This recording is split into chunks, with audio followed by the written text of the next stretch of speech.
Bienvenidos a Miércoles con Sentido, un espacio académico donde compartimos con ustedes lo que es las especialidades en Clínica Orlan.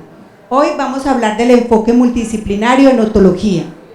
Nos acompaña el doctor Eduardo Ferrer, otorrinolaringólogo y subespecialista en otología. Nos acompaña Paula Sánchez, fonoaudióloga, especialista en neuropsicología y en terapia con enfoque auditivo verbal y logogenia. Y nos acompaña Laura Ledesma, audióloga. Bienvenidos. Gracias. Gracias.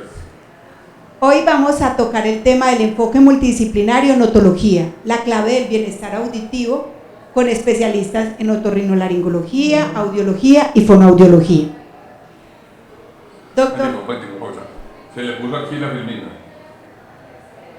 Sí. Pues todavía que no la vamos a poner. Él lo vamos a oír. No, vamos a poner así nomás. Ah, sí, exacto. Eso lo cortamos. Listo. Sí, continúe. Bueno, empezamos con el enfoque del especialista en otología. Doctor Eduardo, cuéntenos qué diferencias hay entre el otorrinolaringólogo y el otólogo. Bienvenidos a esta charla multidisciplinaria de un grupo que trabajamos aquí en la clínica, pues buscando ayudarle a los pacientes con problemas auditivos. Bueno, la otorrinolaringología es una especialidad de la medicina que hace parte del grupo de las especialidades quirúrgicas, donde nos entrenamos durante 4 años en las enfermedades tanto del oído, de la nariz, de la laringe, de los senos paranasales, de cuello, de tumores de cuello, en estética facial, y pues, cuando terminamos la residencia pues tenemos un entrenamiento básico en todas estas áreas. Luego, la otología es un estudio más profundo que dura 2 años, donde nos subespecializamos en las enfermedades del oído y del sistema vestibular, del sistema del equilibrio, tanto desde el punto manejo clínico, manejo diagnóstico y todo el manejo quirúrgico de estas patologías. Entonces, los otólogos, digamos, hacemos un manejo más integral y de las patologías más complicadas y que requieren cirugías de más complejidad para poder ayudar a los pacientes a mejorar en su parte auditiva. Muy bien. Entonces, podemos decir que el otorrino y posterior a eso una subespecialidad en otología enfocada especialmente en oído. En enfermedades del oído. El enfoque que tiene que ver con el especialista en audiología. Laura, cuéntanos un poco qué es el audiólogo. Claro que sí, Nora. Desde el área de audiología nosotros damos aporte en 2 procesos fundamentales. Inicialmente empezamos con las ayudas diagnósticas, hacemos toda la parte de los exámenes audiológicos y luego aportamos en la adaptación de las ayudas auditivas. Normalmente se puede derivar, sea de un audífono, sea de ayudas posteriores más quirúrgicas, pero siempre estamos ligados a 2 áreas a 2 enfoques diferenciales. Bien, y el enfoque del fonoaudiólogo, Paula, cuéntanos qué es el fonoaudiólogo. Nosotros podemos participar en varios momentos del proceso diagnóstico y en momentos de la rehabilitación. Entonces, cuando llega un paciente generalmente remitido o por otorrino, por otología o por audiología, nosotras participamos en la evaluación previa para la colocación de algún dispositivo y posterior a la colocación de algún dispositivo auditivo en caso de que se necesite. Como ahorita lo decíamos, también con respecto a logogenia, son pacientes que tienen unas hipoacusias profundas y que no tienen dispositivos audiológicos auditivos, pero que requieren apoyo en los procesos de lectoescritura. Entonces participamos no solo en el diagnóstico, sino también en la intervención con diferentes metodologías terapéuticas según el paciente, según el dispositivo que tenga, o así no tenga dispositivo en procesos de lectoescritura con la logogenia. Finalmente, podemos decir que este es realmente un enfoque multidisciplinario y un enfoque integral, donde intervienen tanto el médico, el fonoaudiólogo y el audiólogo, con el objetivo de ayudar a ese paciente con pérdida auditiva o con alguna otra dificultad. Muy bien, continuamos con la parte de la audición, que es un proceso fisiológico. Doctor, cuéntenos esta parte del proceso, cómo debe ser. Bueno, para uno entender cómo funciona cualquier sistema, inicialmente tiene que conocer la anatomía y qué partes tiene este sistema para entender cómo funciona cada parte y al final entender en qué consiste la audición. Entonces, aquí en este esquema tenemos una caracterización de las diferentes partes del oído. Tenemos el oído externo, que está compuesto por el pabellón auricular y el conducto auditivo externo. Posteriormente, el oído medio, que es una cavidad en el hueso temporal, la cual está llena de aire, y en ella están los huesecitos, que son el martillo, el yunque y el estribo. Posteriormente está el oído interno, que consta de dos porciones, una porción auditiva, que es el caracol o la cóclea, y una porción del sistema de equilibrio, que sería el sistema vestibular. Y del oído interno va a salir el nervio coclear, que finalmente va a llevar toda esa información al cerebro. Entonces, ¿cómo funciona la audición? Cuando nosotros nacemos y tenemos un oído normal, todos oímos al máximo. ¿Y cómo funciona esto? El sonido es una onda física que viene por el aire, creada por cualquier movimiento de cualquier partícula. Esa onda física va a impactar sobre la membrana timpánica, o sea, viene aire, va a mover los huesecitos, o sea, va a pasar a un sistema sólido, que es el martillo, el yunque y el estribo, y el estribo lo va a introducir en el caracol, donde están finalmente las células auditivas, y estas células auditivas van a coger el sonido, y ellas se van a despolarizar, se van a mover y van a mandar una señal eléctrica por el nervio auditivo, que finalmente va a llevar ese mensaje a la corteza temporal, que es donde nosotros tenemos realmente la audición. O sea, todo este sistema existe para llevar sonido a la corteza temporal. Cuando nosotros nacemos, tenemos este sistema desarrollado completamente. Lo que no tenemos desarrollado es la corteza temporal. Por eso, todos cuando nacemos no tenemos ningún lenguaje. Y todo el lenguaje se adquiere a través del aprendizaje, por el estímulo sonoro en las células de la corteza cerebral. Esta corteza cerebral tiene unos momentos que son, digamos, de mucha importancia para su desarrollo y son los primeros 5 años de vida. Por eso, cuando ustedes ven que una persona aprende un lenguaje tan fácil, un niño aprende a hablar español, por ejemplo, y lo aprende sin necesitar de estar clases, es porque está recibiendo el estímulo permanentemente. Si este estímulo no se recibe en esos primeros 5 años, ya después lograr que la corteza cerebral funcione va a ser muy difícil, y por más que yo le dé alguna ayuda auditiva a este sistema, pues finalmente no va a funcionar la corteza. Siempre que hablamos de audición, hablamos de corteza cerebral, y cuando hablemos ahora de ayudas auditivas y de cirugías y todo lo que yo quiero es llevar el mensaje sonoro a la corteza cerebral para que haya una audición adecuada. Doctor, entonces podemos decir que oímos con el cerebro. Oímos en el cerebro. En el cerebro. Perfecto. Ahí es donde llega la información, se desarrolla y estimulamos esa corteza temporal, que nos va a permitir ese desarrollo del lenguaje. Oír y crear lenguaje, porque un niño es sordo y mudo no porque no era capaz de hablar, sino porque no ha creado ningún lenguaje que sea capaz de expresar.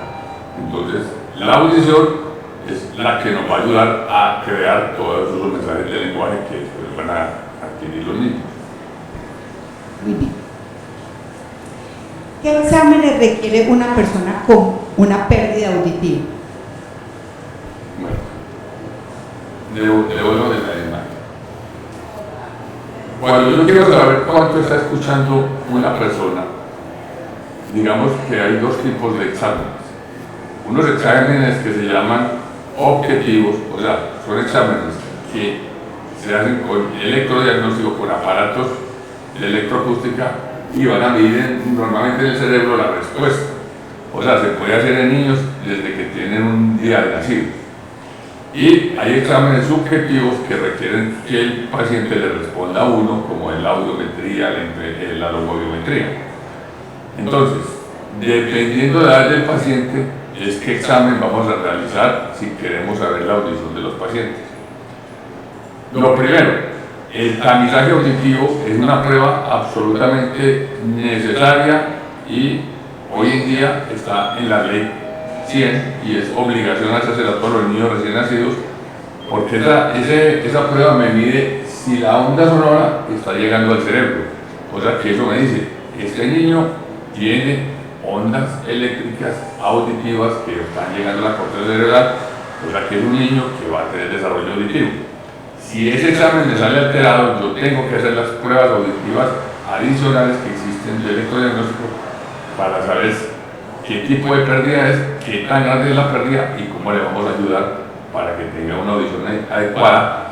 Porque, por ejemplo, si un niño nace sordo y yo lo puedo intervenir antes de los 3, 4 años, que ahorita hablamos de plástico coclear, voy a poder desarrollar la corteza cerebral.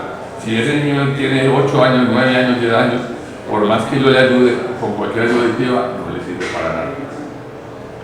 En los pacientes ya después de los 4 o 5 años se pueden hacer las audiometrías, las logoaudiometrías, que son exámenes subjetivos, que son subjetivos, que necesitan que el paciente le conteste a uno, y con ellos también se puede adquirir, saber cuál es el umbral auditivo de un paciente en un momento dado. Laura, cuéntanos un poco en qué consiste esa audiometría, la logoaudiometría, la impedanciometría, esos exámenes básicos que hacemos como para determinar la pérdida auditiva. Claro que sí. La audiometría es un examen donde se van a pasar estímulos o pitos interpretados por el paciente y él nos debe responder cada que escuche el pito. Eso nos va marcando un umbral de audición del paciente, o sea, solamente lo que él escucha.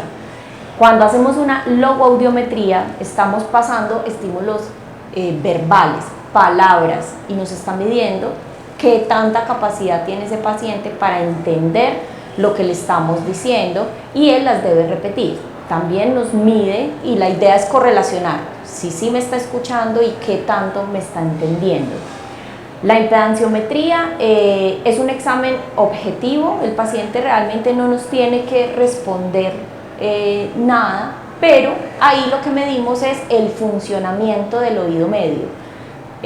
Ahí evaluamos que el paciente no tenga una posible infección en el oído medio, que sí esté pasando los reflejos de la audición y si hay presión acumulada dentro de esa cavidad tan pequeña que el doctor explicaba que está llena de aire, pero puede expandirse con más presión, y la idea es que ese tipo de exámenes pues nos salga normales. Bueno, esas serían las pruebas básicas y las que decía el doctor, que son pruebas ya electrofisiológicas que nos van a permitir dar como un diagnóstico y saber cómo intervenir en el paciente. ¿Cómo es el manejo del paciente con una pérdida auditiva, doctor Ferrer? Entonces, nosotros lo primero que tenemos que saber es, en la vía auditiva, entre el pabellón y la corteza, en qué sitio es que no está funcionando el estímulo auditivo adecuadamente. Porque existen muchas causas de pérdida auditiva. Yo puedo tener la más sencilla, un tapón de cerumen, estoy como sordo. La segunda, que tenga una perforación del tímpano. La tercera, que tenga, como dicen los niños, conjuntivitis medias con efusión, o sea, un moco en el oído medio, que hace que los huesecitos no se muevan bien y por ende el niño esté oyendo menos. Otra, que los huesecillos estén rotos o que esté pegado el estribo, como la autoesclerosis. Cualquier pérdida entre el estribo y el conducto nos produce una forma de pérdida auditiva de conducción del sonido. Lo llamamos hipoacusia conductiva, porque hay un problema en la conducción del sonido hasta el caracol. Otro daño, ya es cuando yo tengo un daño en las células ciliares. Nosotros en el caracol tenemos aproximadamente 4.000 células ciliares y tienen una característica fisiológica muy importante, y es que para cada frecuencia, o sea, para cada tono que va entre 20.000 Hz, que es un sonido muy agudo y se capta en la base de la cóclea, hasta 20 Hz, que es un sonido de un tono muy grave que se capta en la punta de la cóclea. Entonces podemos asemejarlo como un piano de 4.000 teclas, y cada una funciona a una frecuencia específica. Entonces, cuando las personas empiezan a tener un daño del caracol, es porque se empiezan a dañar esas teclas o esas células ciliares. Lo más frecuente es que en los pacientes, por ejemplo, cuando van cumpliendo más de 50, 55 años, que eso está directamente relacionado con la genética que uno tenga, más, digamos, las enfermedades externas como el trauma acústico, como algunos medicamentos a los que haya sido expuesto, se pueden ir dañando estas células, y normalmente empiezan por las células de la base, o sea, empiezan por las células de las frecuencias agudas. A medida que ese daño va siendo más grande, va haciendo que el sonido pues llegue menos, porque esa célula no se mueve, entonces llega menos sonido al cerebro. Y la otra causa, que es menos frecuente, serían los tumores del nervio auditivo, como los neurinomas, que también dan una pérdida auditiva. Pero digamos que las más frecuentes son la pérdida de hipoacusia conductiva y las pérdidas del caracol. Entonces, pasando a la siguiente. Entonces, ¿cómo le vamos a ayudar a los pacientes? Entonces, cuando el problema es una hipoacusia conductiva, o sea, entre la membrana, entre el pabellón y el tímpano, y el estribo, existen las opciones quirúrgicas, que puede ser, si tiene líquido, ponerle un tubo de ventilación; si tiene una perforación del tímpano, hacerle una timpanoplastia; si tiene una otosclerosis, cambiarle el estribo por una prótesis; si tiene los huesecitos fracturados por un trauma o por una infección, reconstruir la cadena de huesecitos, etc. Entonces, las hipoacusias conductivas tienen siempre una opción quirúrgica inicialmente.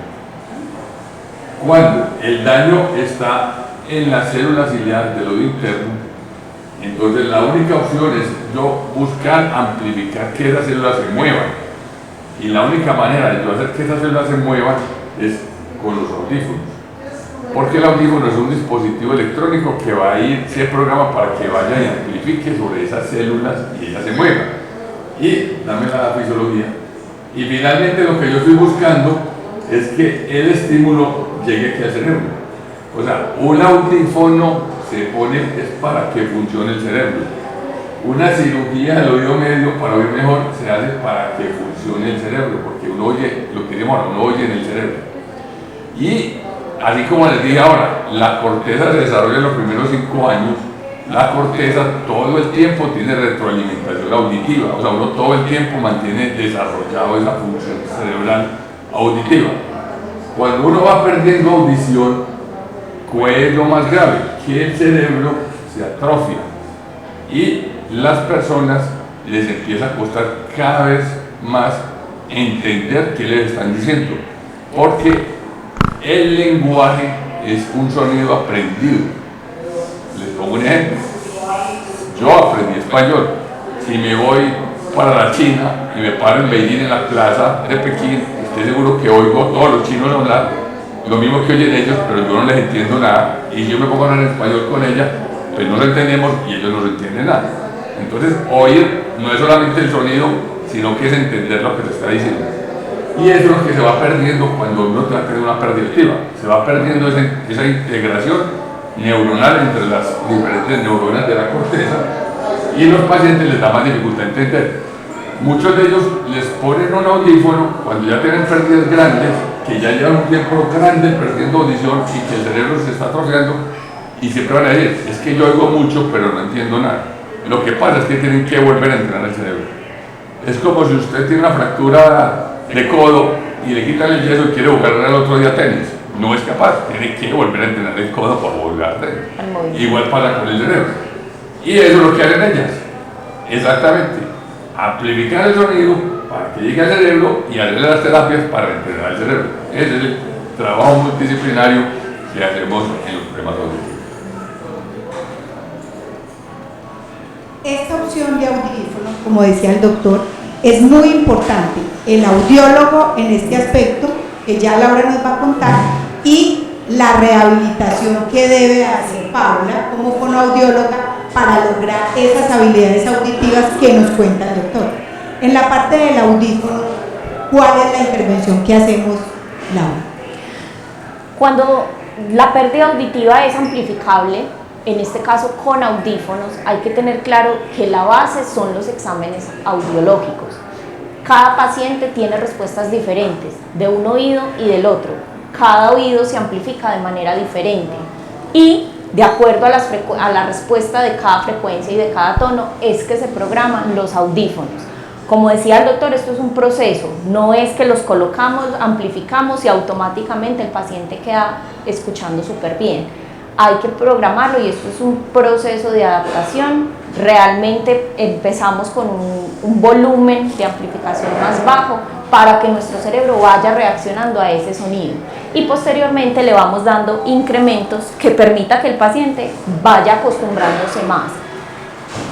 Vamos haciendo unas programaciones para ir logrando que el paciente vaya. Es un trabajo en conjunto. Exacto. Sí o sí debe ser un trabajo en conjunto, debemos estar evaluando el paciente cómo va o qué va percibiendo. La sensación inicial es siento ruido pero no entiendo nada, pero todo es de adaptación y de uso constante. Esa es la clave para poder tener una mejoría posterior. Ahí es donde cobra importancia el poder tener una rehabilitación auditiva, y esta rehabilitación auditiva que nos la proporciona, en este caso Paula, en nuestra institución, y queremos saber, Paula, cómo es ese proceso de esa rehabilitación auditiva. El proceso, ya el doctor y Laura nos explicaron que escuchamos en el cerebro, ¿cierto? Y el oído se convierte en esa puerta de entrada para el estímulo auditivo. Entonces, los pacientes, la principal queja cuando llegan con el audífono es: yo no escucho. Y no es que no escuche, es que no entiende y no sabe qué hacer con lo que escucha, ¿sí? Porque de todas maneras en un audífono, como lo explicaba el doctor, se amplifican esas celulitas que están vivas, ¿sí? Entonces es el trabajo de nosotras es desarrollar o reforzar las habilidades auditivas cerebrales que el paciente empieza a perder cuando la pérdida auditiva comienza. Entonces, por ejemplo, la primera habilidad auditiva que se pierde es la tensión auditiva. Entonces, un paciente que empieza a tener pérdida auditiva se vuelve más desatento auditivamente al sonido, porque o lo percibe muy poquito, o ya no lo percibe, o no sabe qué es lo que está sonando, ¿sí? Porque no lo identifica. Entonces, nosotros hacemos terapia para que el paciente vuelva a reconocer ese sonido, vuelva y habilite esa función de comprender el lenguaje como palabras y no como ruidos, porque como Laura lo decía, es otra queja: yo siento ruidos, yo no siento lenguaje pero siento ruidos. Entonces es habilitar o rehabilitar, porque es diferente, la función auditiva que es cerebral. O sea, hacemos ese reentrenamiento de volver a escuchar y de volver a entender lo que nos dice. Muy bien. Devolverme un tipo de...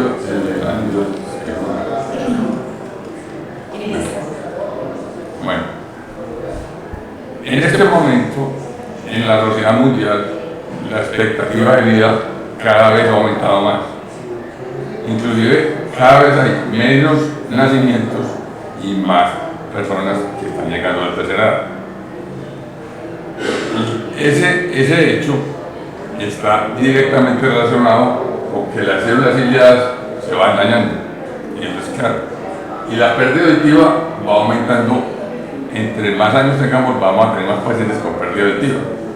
Tristemente, las personas cuando se pone audífono lo que se sienten es que está muy vieja porque ya necesitan un audífono y la persona no está vieja. El problema más grande, y eso ya es un estudio que lleva más de 10 años en la Sociedad Americana y Europea de Neurología, y es que la pérdida auditiva es la primera causa de desarrollar Alzheimer y demencia senil. ¿Por qué? Porque la atrofia cerebral que se sucede aquí hace que los pacientes se vayan aislando. ¿Por qué? Como no entienden en una reunión familiar, en una actividad de trabajo, siempre por pena de preguntar o porque no les digan que están sordos, se van aislando. Y la corteza cerebral auditiva se va volviendo corteza visual. Y ustedes empiezan a ver que todos los pacientes los miran de frente, perdón, para poder entender. Entonces ya se vuelve un lenguaje visual de leer los labios y no un lenguaje auditivo cortical. Y estos pacientes desarrollan mucho más Alzheimer y demencia senil.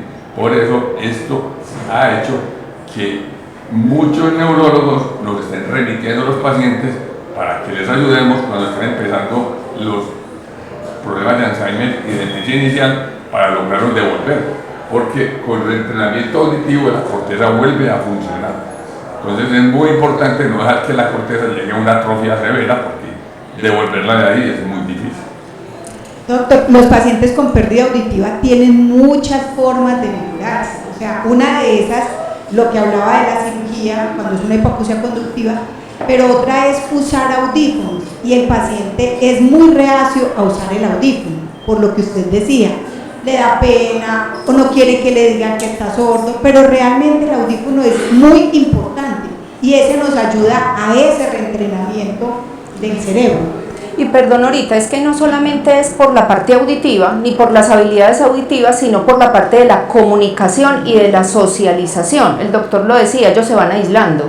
Entonces ya no participo en las fiestas de la familia, ya no quiero que me celebren un cumpleaños, ya no quiero, ¿cierto? Entonces toda esta parte comunicativa influye emocionalmente en el paciente y hace que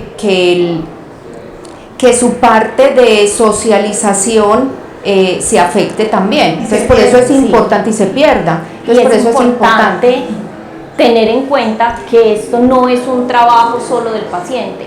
Ya el paciente tiene una tarea muy grande y es ponerse un audífono y superar todas estas barreras estéticas o emocionales que se presentan.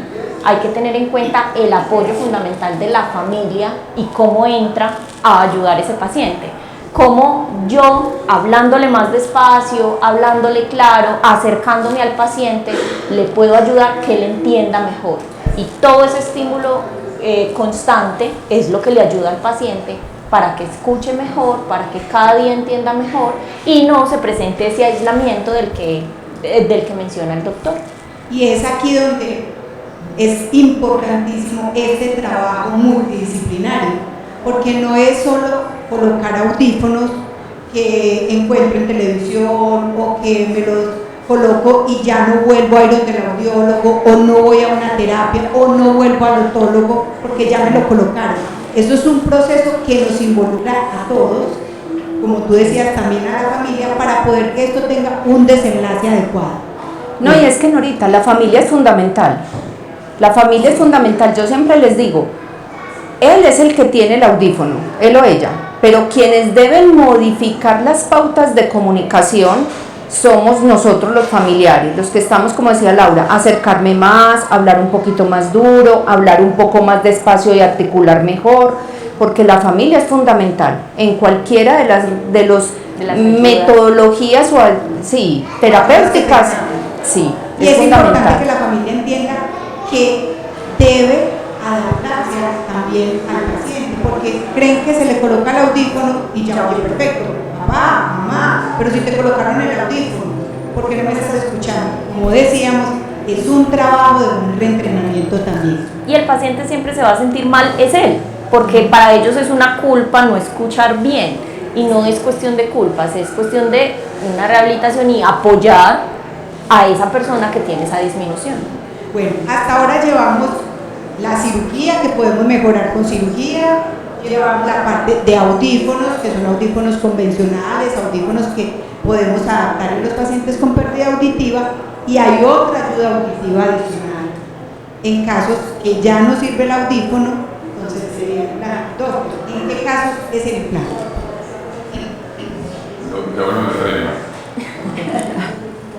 Bueno, un resumen a lo que acaban de decir, y les he dicho siempre, todo va que uno oye en el cerebro, y el que se va torciendo cuando el oído no funciona es el cerebro.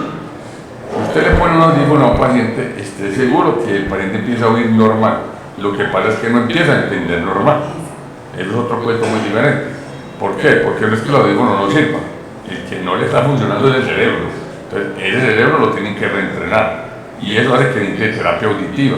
Y lo segundo es que tenga un audífono que cumpla las necesidades, porque según las pérdidas auditivas, pues cada audífono tiene diferentes, digamos, capacidades tecnológicas para ayudarle al paciente, y eso es un computador que hay que programar a cada paciente según la pérdida. Eso no es un audífono universal. Ya si vamos a poner el audífono que venden en televentas, eso es un audífono que aumenta todas las frecuencias y lo que hace es que suene muy duro, pero no lo programa frecuencia por frecuencia como funciona el caracol.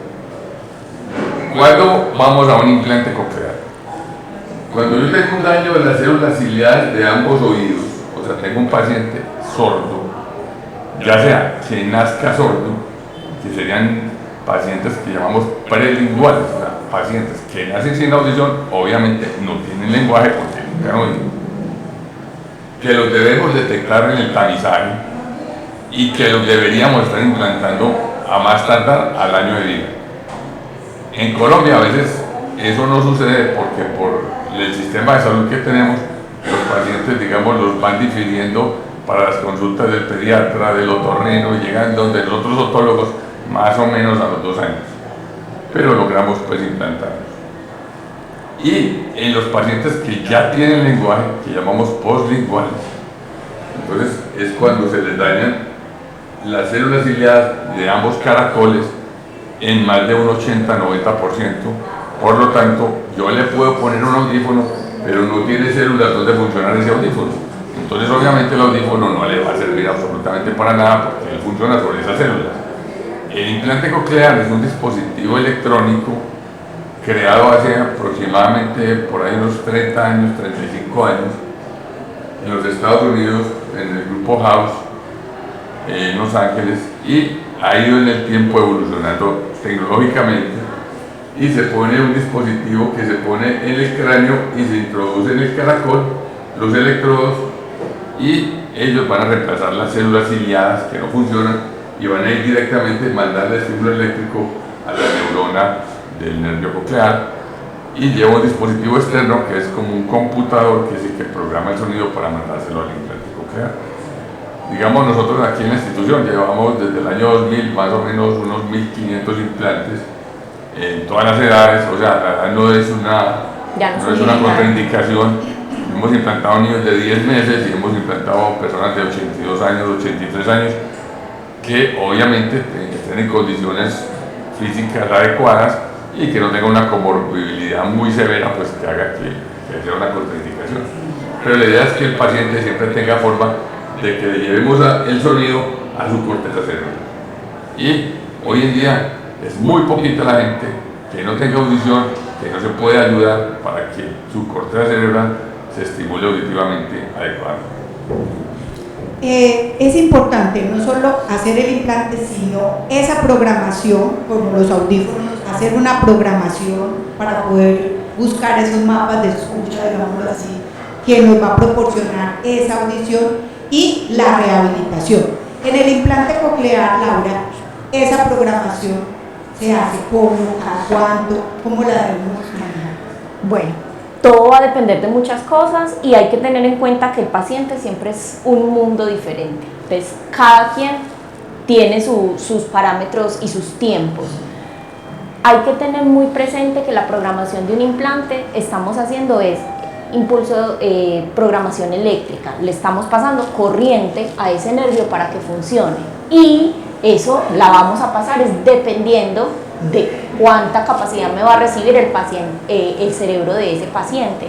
Entonces los tiempos van marcados por cada persona. Normalmente, cuando nosotros activamos un implante coclear, la idea es hacerle un seguimiento durante el primer año, primero a los 2-3 meses de la activación, a los 6 y al año, para saber cómo nos está respondiendo el cerebro del paciente. De ahí en adelante se va a ir marcando también por la terapia que esté realizando. Es súper importante desarrollar la terapia, ir a la terapia, porque sin eso no vamos a saber qué es lo que está funcionando. Nosotros le damos la energía al implante, pero el paciente con el uso y con la asistencia a la terapia es que va desarrollando esas habilidades, y dependiendo de ese desarrollo es que la misma rehabilitadora nos va diciendo, bueno, ya su cerebro va captando mejor, va dando respuesta, necesitamos más carga, más programación. Entonces, todo depende también es de cada paciente y del compromiso que se haga desde la asistencia a la terapia, desde los controles con los médicos, porque también se pueden presentar otras situaciones y lo ideal es llevar un control anual también con el médico, pero lo fundamental es también la asistencia a la terapia, la continuidad en eso. Paula, cuéntanos esa terapia, la importancia que tiene esa terapia, porque en este momento, tanto el audífono como el implante, no es solo colocarlo, solo hacer la cirugía, no, eso no es, digamos, lo único, todo es un trabajo integral y ahí la importancia de la terapia. Bueno, entonces en la terapia el doctor nos garantiza que el implante entró, que los electrodos están bien posicionados, que Laura nos dice que el implante prendió, que está funcionando, que los electrodos funcionan, que están mandando corriente, y nosotras llegamos a la parte de la terapia, que es o habilitar habilidades auditivas o rehabilitar habilidades auditivas. Entonces yo habilito unas habilidades en los niños que son prelinguales, como lo decía el doctor.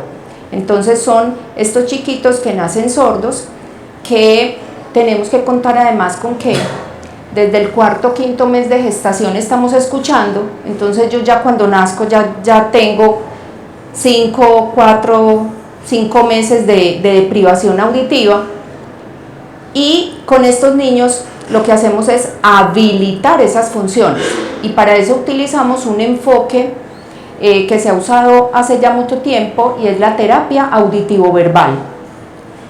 Se basa en el desarrollo del lenguaje y de la comunicación basados en la audición, simplemente en la audición. Entonces evitamos lectura labiofacial, evitamos señas, así como nosotros lo aprendimos como oyentes, igual brindamos estas estrategias. La terapia tiene unas estrategias y capacitamos la familia, porque todos estos chiquitos están pues el 100% con sus familias, mucho tiempo en el colegio, entonces tenemos que hacer un trabajo también como muy en conjunto con educadores y con la familia para poder lograr estas habilidades. Y en los pacientes postlinguales, como lo decía el doctor, es rehabilitar una función que ya estaba, que el paciente tuvo, pero que por su pérdida auditiva se va perdiendo. Entonces yo les digo a ellos que es como una fisioterapia para el cerebro, es como hacerle ejercicio a ese cerebro para que con esta estimulación del audífono o con esta estimulación del implante coclear, que es una manera de escuchar diferente, porque ya explicaron que son estímulos diferentes, aprendan otra vez y desarrollen esas habilidades que tenían, para que lo que están escuchando le puedan dar un significado lingüístico y puedan tener una comunicación en realidad oral verbal, ¿sí? En los niños pequeños, en los niños pequeños, ellos como no tienen lenguaje, ellos no tienen manera de comparar, no tienen la posibilidad de comparar el lenguaje natural con la audición natural con una audición de un implante. Entonces ellos desarrollan su lenguaje con unas características algo diferentes. Algunos, en los casos más exitosos, son unos lenguajes y una habla muy similar a la que tenemos nosotros, pero esa es como la diferencia en la rehabilitación. Es definitivo hacer todo de una manera integral. La cirugía, la parte audiológica y la terapia. Eso es el éxito de la gran mayoría de las cosas que hacemos desde la parte de odontología. Y continuando con esta parte, entonces hablamos de la cirugía, de tomo, del audífono, del implante coclear y de todos los procesos que nos apoya como audiólogo, el audiólogo, y la solución inmediata. Pues creo que no es una solución inmediata para las cosas. ¿Por qué hacemos esta pregunta? Porque la gran mayoría de los pacientes que llegan a nosotros, a los audiólogos, a los fonoaudiólogos, cuando se les va a colocar o un audífono, se les dice implante, dicen, si hay una cirugía que haga que no me coloque audífono, pues ya con lo que vimos con el doctor, si es un proceso conductivo, pues podemos tener una cirugía, pero el audífono, el implante, son esas ayudas auditivas que nos van a permitir como retomar esa audición. Doctor, antes de terminar, desde la parte de odontología, yo quisiera que nos explicara un poquito la importancia de cuando hay una pérdida súbita. ¿Qué debemos hacer? Que eso es algo que día a día se está presentando. Entonces, ¿qué puede hacer un paciente que hoy se acostó y al otro día se levantó sin escuchar? Pérdida súbita, ¿qué debe hacer?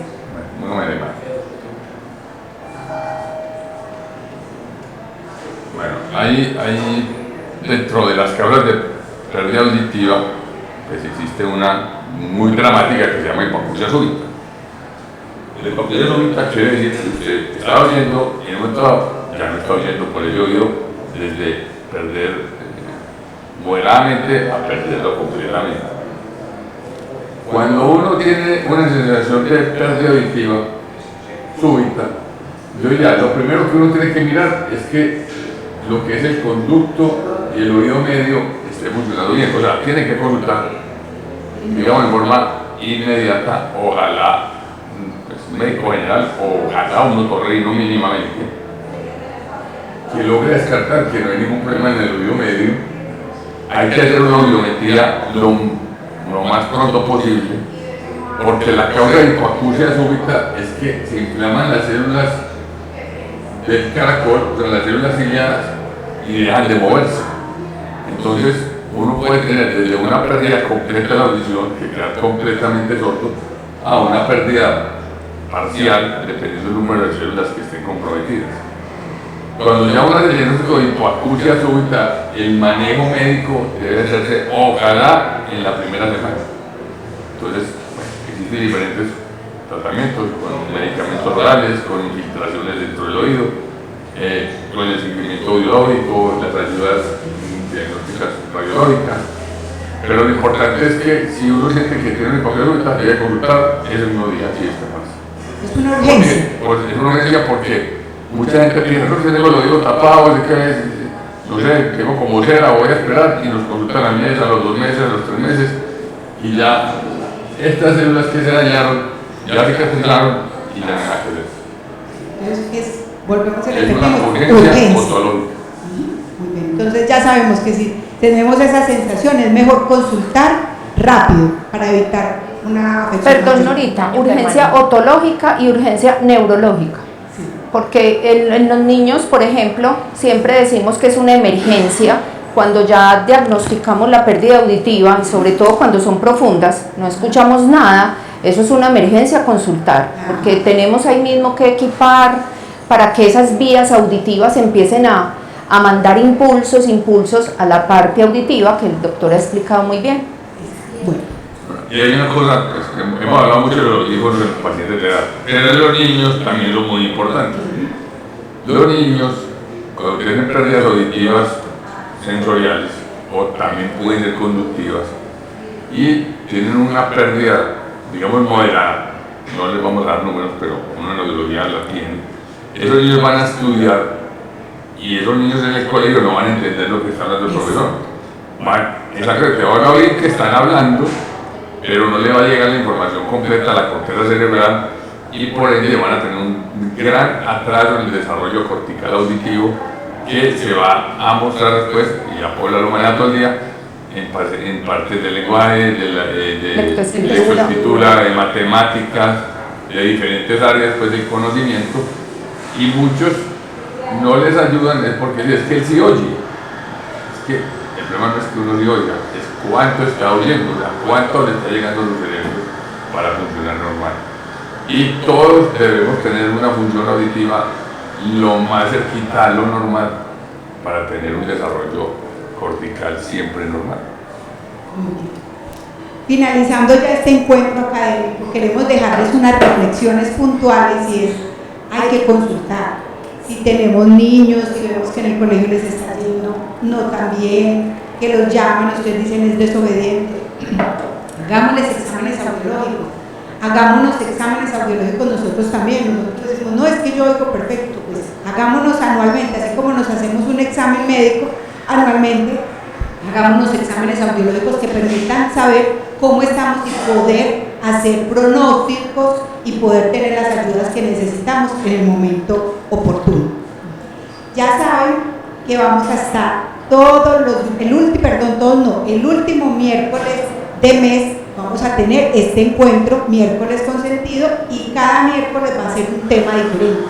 Hoy, les recuerdo, estuvimos en el área de otología explicando todo esto y esperamos que haya sido al agrado de todos y que hayan aprendido mucho de esta parte. Acá en Clínica Orla los esperamos, lo que requieran desde la parte de otología, desde la parte de fonoaudiología, audiología, estamos dispuestos a servirles y atenderles. Muchísimas gracias por haber estado en este programa.